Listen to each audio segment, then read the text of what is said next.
বিদঙ্গ.com-এ তোমাদের স্বাগত।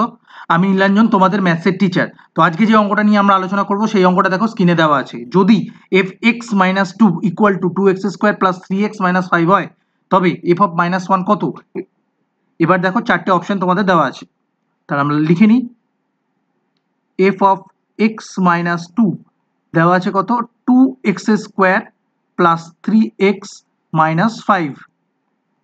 এইবারে দেখো x এর জায়গায় যদি আমরা 1 বসাই, তাহলে এটা কত হবে? 1 - 2।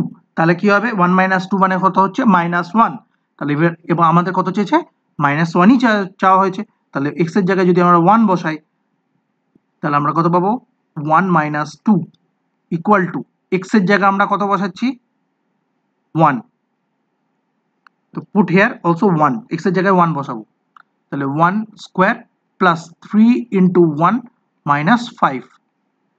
তাহলে এখান থেকে আমরা কত পাবো? 2 ইন্টু 1 স্কোয়ার, 2 প্লাস 3 মাইনাস 5। তার মানে হচ্ছে 5 minus 5। Ultimately we are getting 0। তার মানে f অফ -1 আমরা কত পেলাম?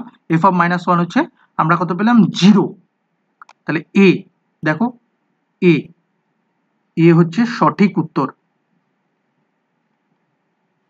সঠিক উত্তর। বিদঙ্গ.com-এ এই সলিউশনটি দেখার জন্য ধন্যবাদ।